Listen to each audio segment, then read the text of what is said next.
빈방이 있습니까? 라고 하는 제목으로 하나님의 말씀을 증거하도록 하겠습니다. 우리가 믿는 하나님은 역사의 주관자이십니다. 하나님은 반드시 그가 약속하신 것을 이루고야 마는 분이신 거예요. 하나님께서 역사의 주관자시라고 하는 말은 예수님의 탄생에서도 그대로 드러납니다. 그러니까 예수님이 탄생하시기 직전에 당시 이 유대 땅에 정치적으로 굉장히 혼란한 그런 시기가 도래하게 됩니다. 우리가 잘 아는 것처럼 당시 유대 땅은 로마 제국의 섭정 아래에 있었죠.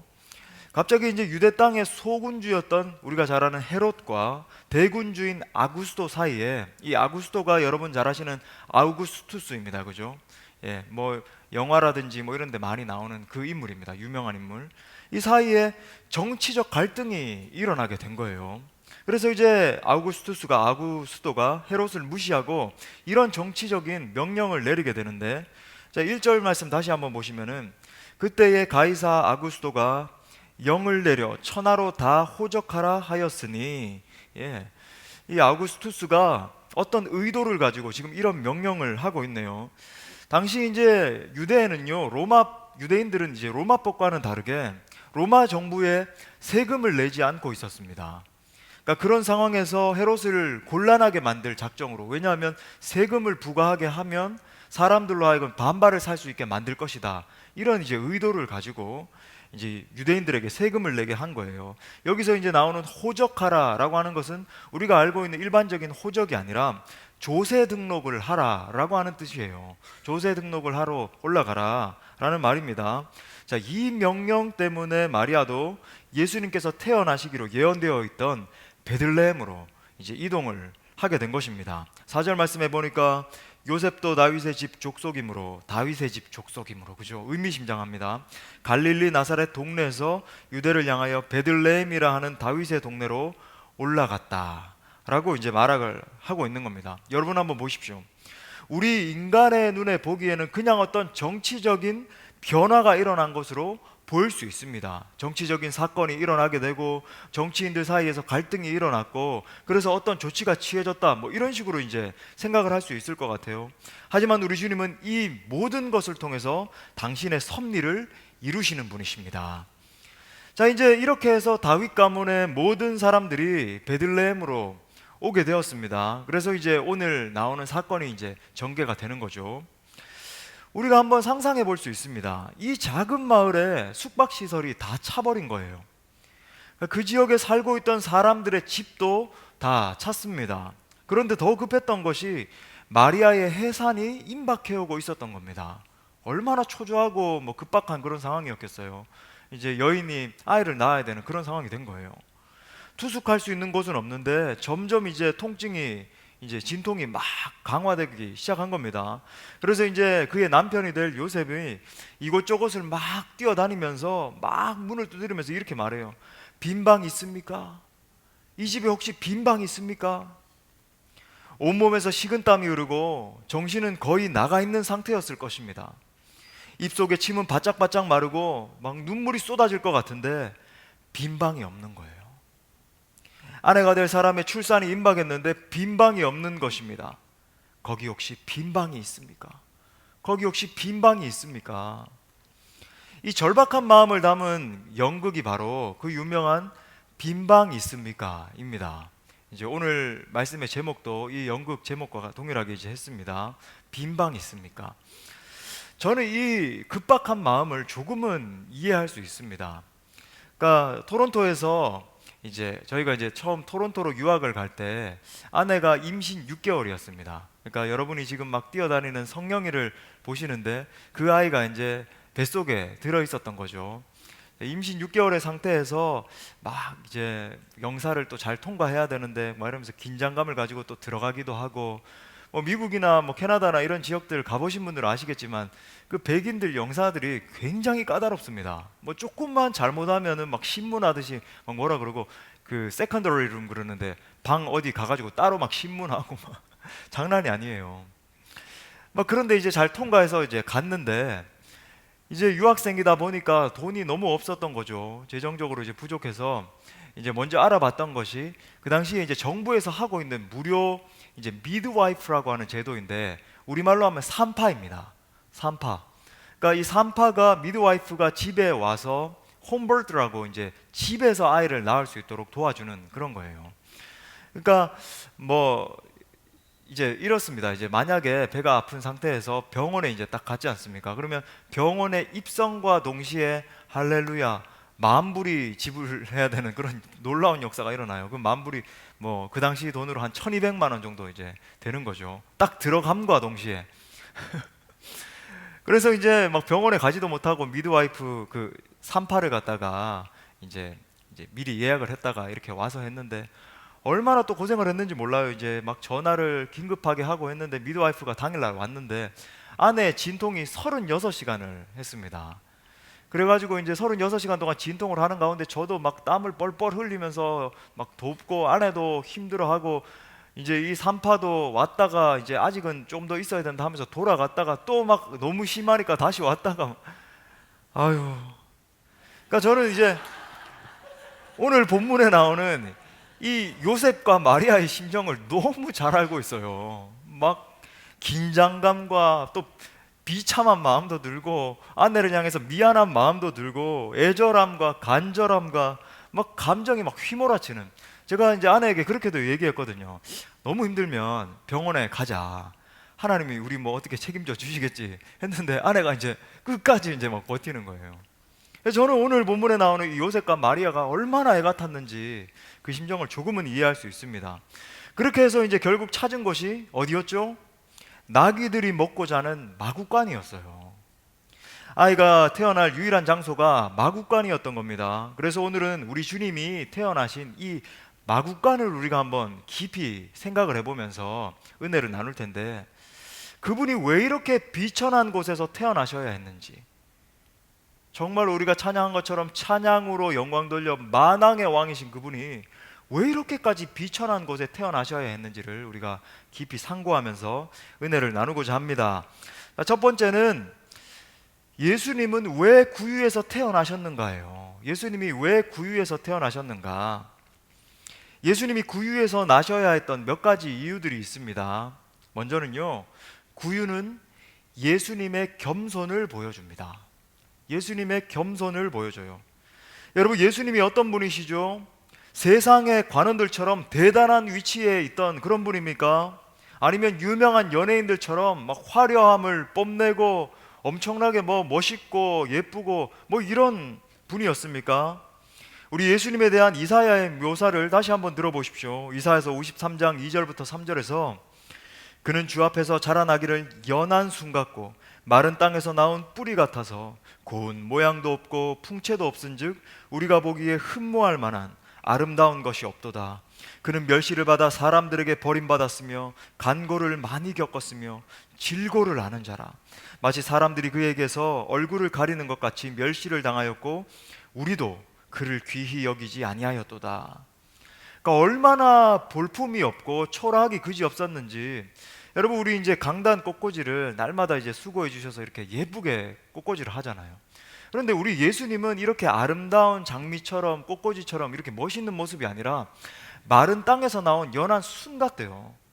완전히 바짝 말라있는 그 땅에서 정말 생기라고는 하나 없는 정도로 이렇게 올라온 그 순, 뿌리, 뭐 이런 모습이셨다는 거예요. 만약에 우리 예수님이 이 우리 수원 동부교회에 이제 함께 이렇게 예배를 드리고 있는데 이 예배 가운데 문을 열고 육신의 몸을 입으시고 이제 들어오신 겁니다. 그래서 이제 제가 예수님께 이제 이 강단을 내어드리고는 저도 이제 회중석에 앉은 거예요. 여러분이 이제 그 예수님의 모습을 바라보는 겁니다. 여러분, 아마 우리 중에 상당수는 저분이 과연 우리를 구원하실 예수 그리스도신가 의구심을 가질 거예요. 심지어 그 예수님의 모습을 바라보면서 실망해서 떠나가는 분들도 있을 수도 있습니다. 여러분, 이것이 우리가 믿는다고 고백하는 예수님의 모습이었죠. 마태복음 8장 20절 말씀에서 예수께서 이르시되 여우도 굴이 있고 공중의 새도 거처가 있으되 인자는 나는 머리 둘 곳이 없다 하시더라. 여러분, 이것이 만왕의 왕이신 예수님의 모습이라고 가히 우리가 상상이나 할 수 있겠습니까? 우리는 30평대 40평대 아파트에서 안락하게 살고 있는데 우리 예수님은 사역하시면서 머리 둘 곳이 없으셨다라고 그렇게 말씀하고 있는 거예요. 더 나아가서 그분의 삶 전체는 고생과 어려움의 삶이었다라고 해도 과언이 아닙니다. 여러분, 예수님이 사셨던 삶은요, 우리가 일반적으로 참 이렇게 가난하다라고 이야기를 하는 것보다도 훨씬 더 열악하고 훨씬 더 고통스러운 삶이었습니다. 그렇다면 왜 우리 주님이 이토록 초라한 모습이셨을까? 그 이유는 단 하나예요. 초라하고 유린되고 고생하며 눈물 흘리고 있는 이들을 감싸주시기 위함입니다. 그분의 겸손함을 통해서 비천한 자들을 위로하시기 위함이었어요. 이렇게 생각해 볼 수 있을 것 같아요. 그러니까 우리가 한 구원자에게 이 시간에 이제 함께 나아간다라고 한번 생각해 봅시다. 우리 뭐 개인이 이렇게 주님 앞에 구원자에게 나아가는 거예요. 그런데 이 구원자가 막 엄청난 화려함을 뽐내는 왕궁에 있고, 또 이렇게 구원자가 앉아 있는 보좌를 보니까 정말 세상에서는 볼 수 없는 막 화려하고 웅장한 그런 보좌에 앉아 있는 겁니다. 또 옆을 쳐다보니까요, 얼마나 막 경호를 하고 경계를 하고 고관 대작들이 그 옆에 서가지고 막 영광을 돌리면서 그러고 있는 겁니다. 여러분, 우리가 과연 그런 구원자에게 편안하게 나아갈 수 있겠습니까? 나아갈 수 있겠냐고요. 아마 이 두려움과 긴장감 때문에 나아가다가 조금 억지로 나아가서도 제대로 말도 못할 거예요. 너무 막 위험이 대단하고 막 옆에 신하들이 막 수백 명씩 있고 이렇기 때문에 위험에 압도가 돼서 긴장해서 저를 구원해 주세요, 말도 한마디 제대로 뻥끗 못할 겁니다. 긴장이 돼서. 하지만 여러분, 그 구원자가 마구간에 있다라고 한번 생각해 보세요. 구원자가 마구간에 있는 겁니다. 나귀들이 먹고 쉬는 구유에 구원자가 있습니다. 구유는 가난한 자도 소외된 자도 거침없이 나아갈 수 있는 곳이죠. 그 누가 구유에 나가면서 두려워 떨겠습니까? 거침없이 나아갈 수 있죠. 여러분, 우리가 믿는 구세주는 그 어떤 사람이라도 가까이 할 수 있는 분이었습니다. 가난하고 초라한 사람이 온다고 경계하는 경호원 한 명이 없었어요. 병자들이 와서 예수님의 옷에 손을 대도 뭐라고 하는 자가 없었습니다. 심지어 제자들이 어린아이를 막았을 때에도 그렇게 하지 말라라고 말씀하시면서 천국이 마치 이런 자들의 것이야, 그들이 내게 오는 것을 금하지 말라. 그분의 손은 어떤 질병이라도 안수해 줄 준비가 되어 있었습니다. 또한 그분의 귀는 고통으로 신음하는 아주 작은 소리라도 들을 수 있었어요. 우리의 구세주는 세리와 죄인들과 함께 먹고 마시는 분이었습니다. 여러분, 우리 예수님이 사역을 하실 때의 별명이 뭐였죠? 죄인들의 친구였습니다. 예수님의 별명이 죄인들의 친구였어요. 우리 주님 안에 있는 긍휼은 어떤 자라도 끌어안고 위로하는 긍휼인 것입니다.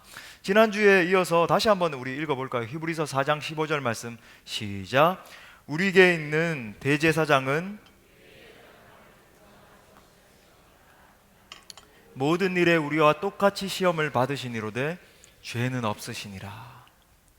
우리의 연약함을 동정하지 못하실 리가 아니요, 우리가 연약할 때에, 우리가 힘겨워할 때에 깊이 공감하시면서 함께 눈물 흘리시면서 사랑하는 아들아, 사랑하는 딸아, 내가 너를 사랑한단다, 내가 너를 사랑하기 때문에 이 십자가 고난을 짊어졌던 거야, 말씀해 주시는 분, 이것이 우리 주님의 마음입니다.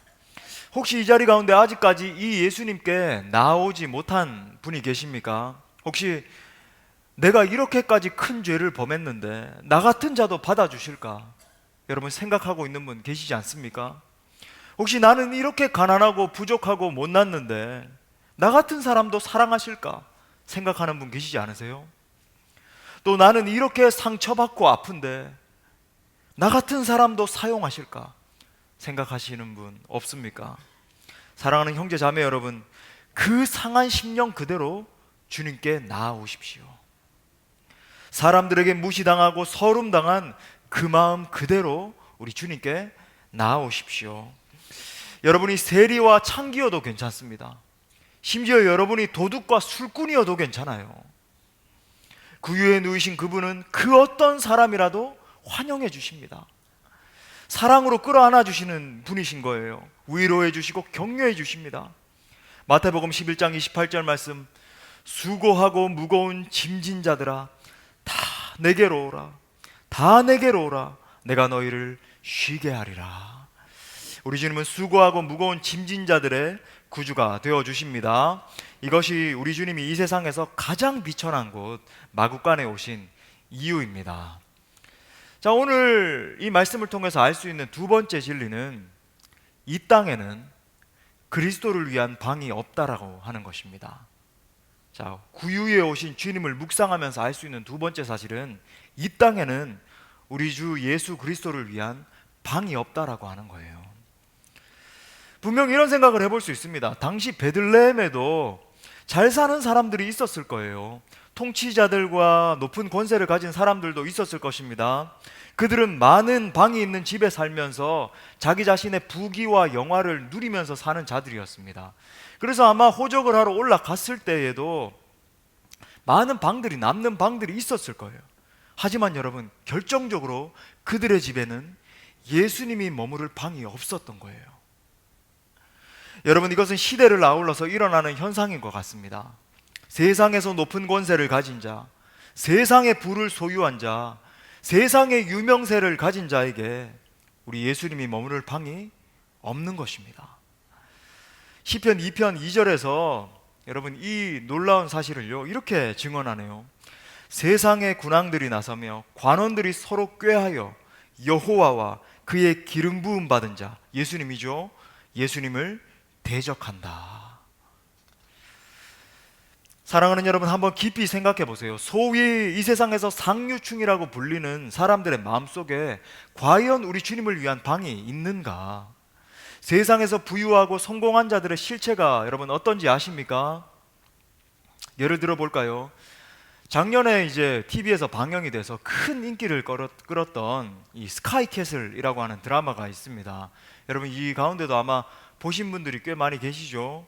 한국 강남의 이 최고위층 부모들이 자녀를 이제 서울대 의대에 보내기 위해서 이제 스카이 중에서도 가장 이제 뭐 상위권에 있다라고 하는 서울대 의대에 보내기 위해서 수단과 방법을 가리지 않는 모습, 정말 뭐 말 그대로 수단과 방법을 가리지 않는 그 모습이 이제 그려졌죠. 뭐 보신 분들 많이 계십니다.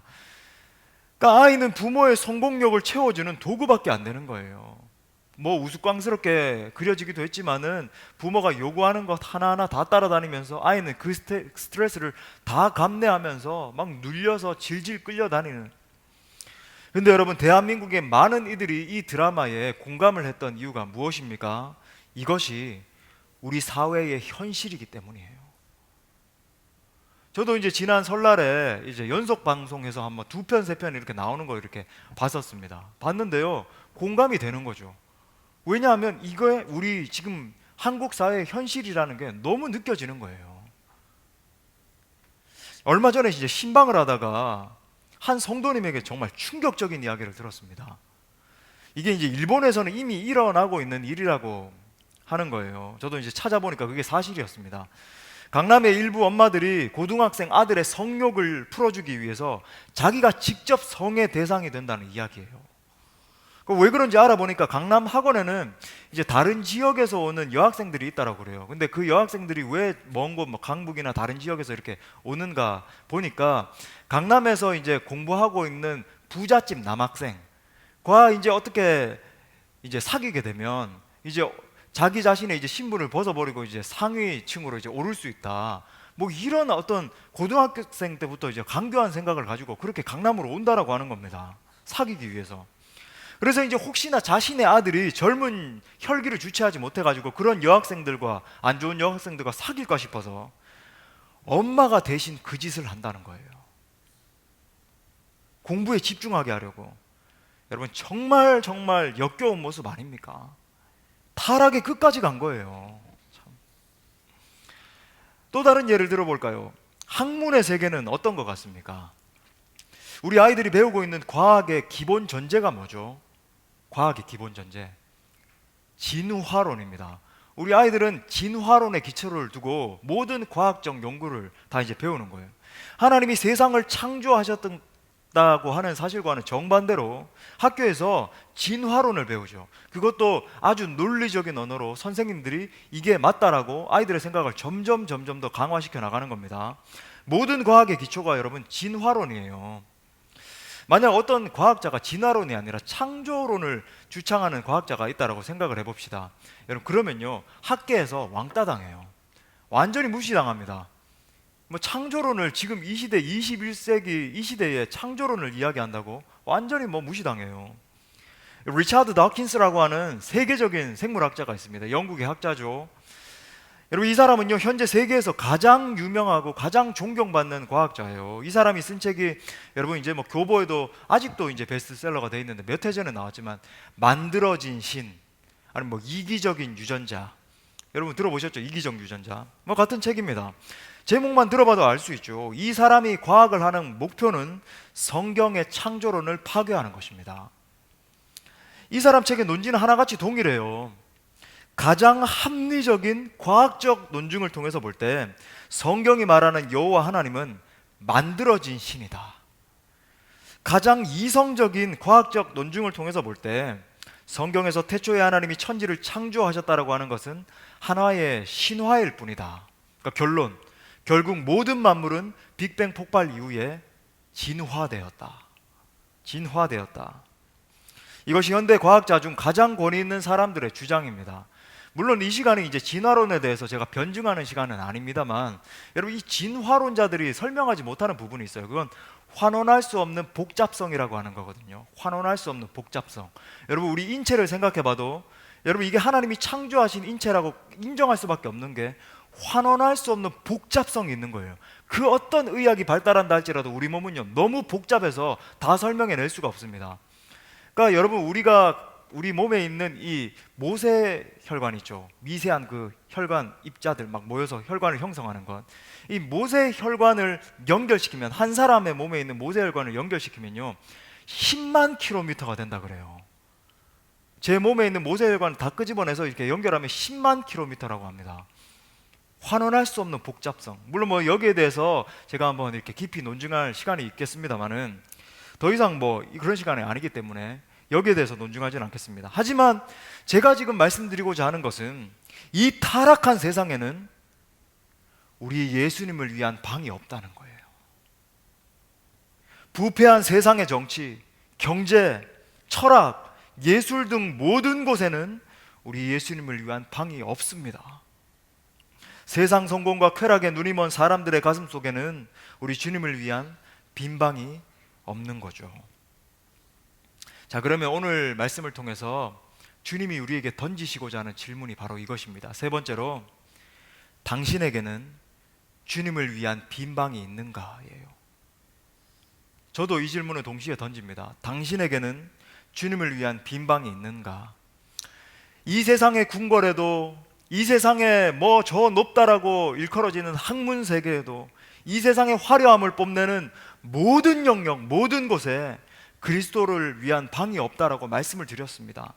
그렇다면 이 시간 우리가 엄숙하게 우리 자신에게 던져야 하는 질문은 이거예요. 과연 나에게는 주님을 위한 빈 방이 있는가? 과연 나에게는 주님을 위한 빈 방이 있는가? 내 마음과 내 삶에 그리스도를 위한 방을 가진다라고 하는 말이 어떤 의미입니까? 내 마음이 마치 구유와 같은 마음이 되는 것을 의미해요. 내 삶이 마치 나귀가 먹는 것과 같은 삶이 되는 것을 의미합니다. 왜 그래야만 되죠? 왜 우리의 심령이 나귀처럼 구유처럼 그렇게 바뀌어야 되죠? 그래야만 그곳에 예수님이 오실 수 있기 때문입니다.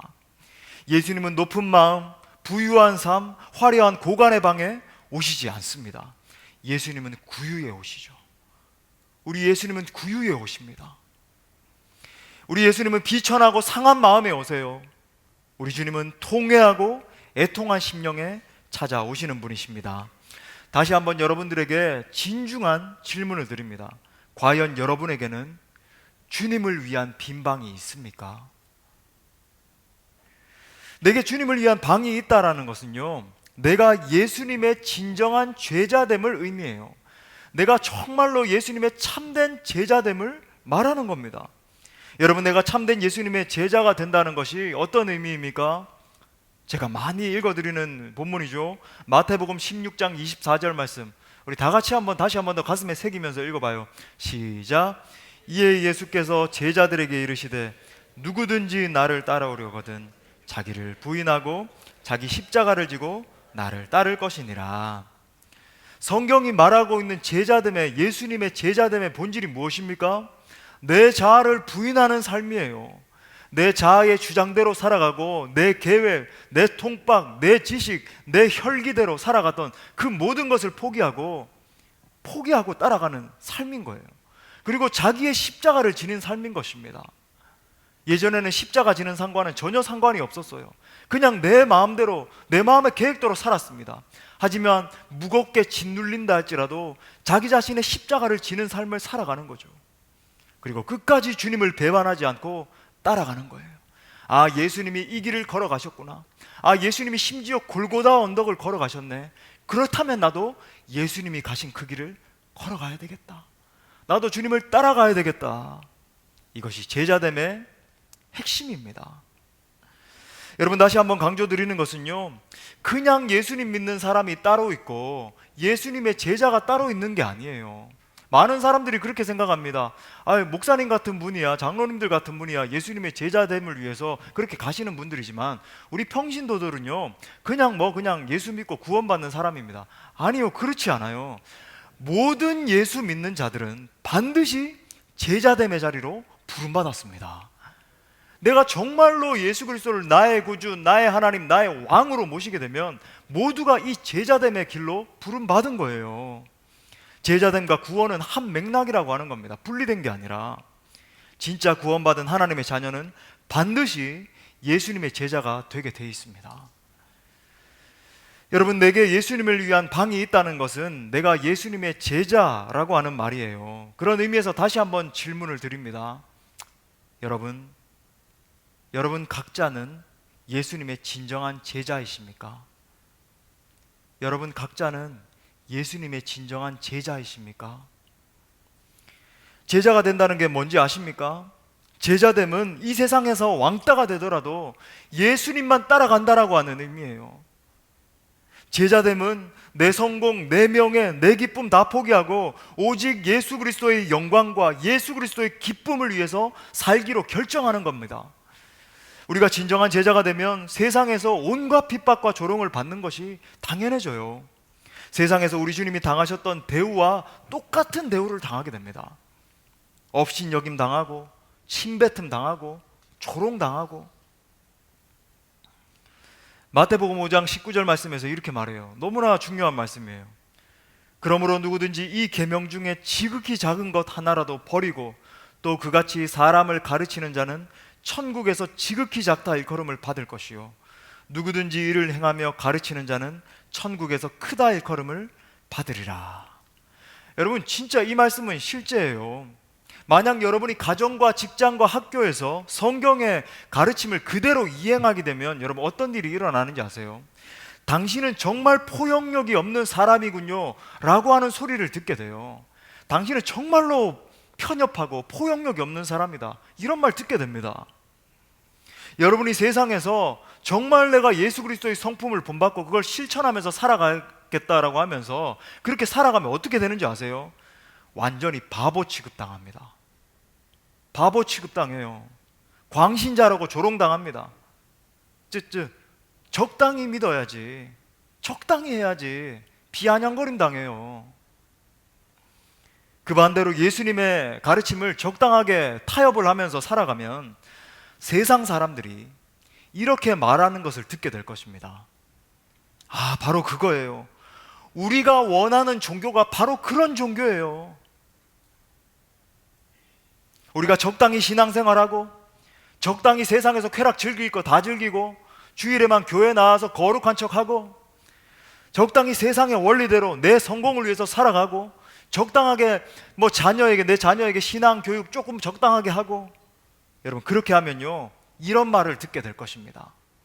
당신은 우리가 찾던 바로 그 종교인입니다. 이것은 목회자들의 가르침에도 마찬가지로 드러나는 것 같아요.